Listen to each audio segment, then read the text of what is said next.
Good day, everyone. My name is Saeed Ibaye.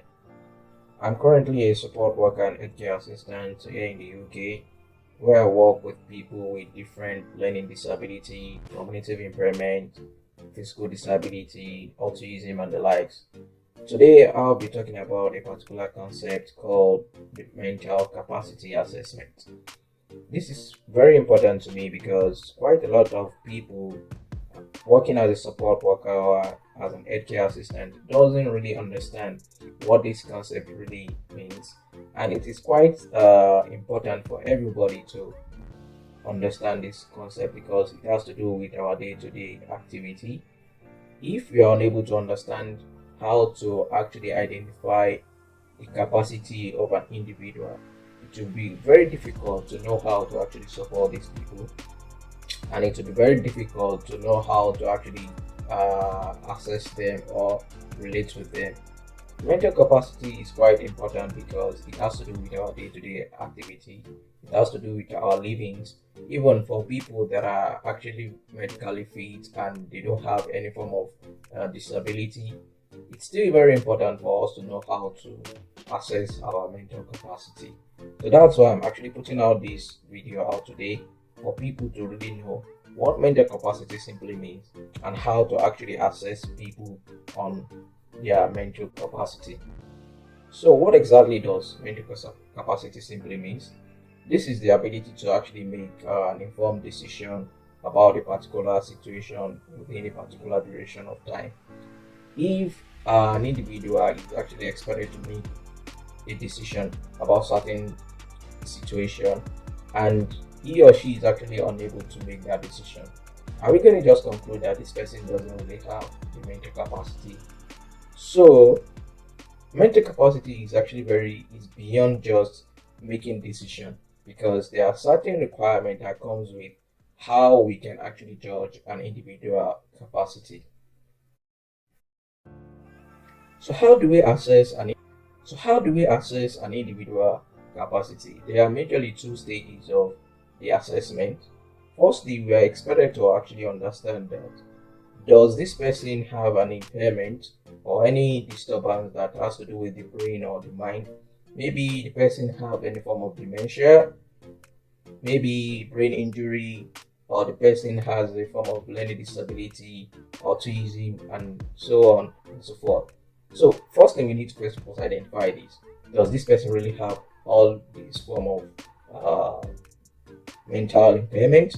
So, if you are able to ascertain that no, this person does not even have this impairment, the next stage we need to actually look at is this person able to actually make a decision on its own? Either does this person look confused, or does it look lost? Is he disoriented? Is he helpless? Is he looking unconscious and the likes? If we are still unable to say that this person doesn't have these features, we still have to do more before we can actually judge the capacity of this particular person. And what do we need to do? In the best interest of this particular person, we need to actually understand if at all the individual can actually make the decision on his own, is aware of the decision he's actually making, like he understands the decision he needs to make and why he needs to actually make that decision.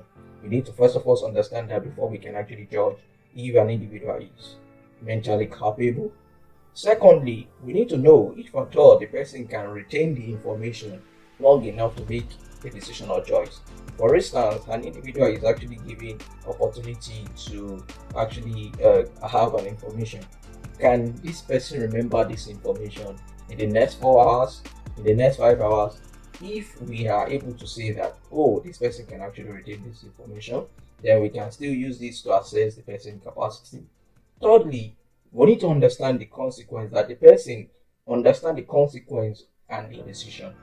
If an individual we are actually supporting or we are actually talking to, we realize that this person's decision that he's making, he does not really understand the consequence of this decision, we shouldn't we shouldn't conclude that this person has the capacity to make a decision yet until we can actually ascertain that this individual has the capacity to make this decision and he understand the consequence of making this decision, then we can start rating the capacity of the person.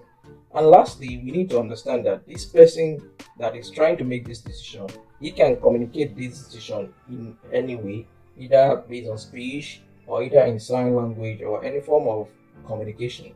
This person must be capable to actually communicate the decision he or she is actually making. If we are able to assess this person based on those two stages that I mentioned earlier, and we can confirm that this person is able to understand the decision he's making, he can retain the information, he understands the consequence of the information, and he can communicate this information, then we can say this person is actually mentally capable to take any decision. But if at all these particular decisions are unable to be made by this person, we can then say that this individual is not mentally capable to make some certain decision. This is what mental capacity simply means, and this is how we can actually assess an individual mental capacity. For more information about different mental health issues, please kindly follow my channel, as I'll actually be talking more about different mental health concepts and decisions in the nearest time. Thank you, and God bless you.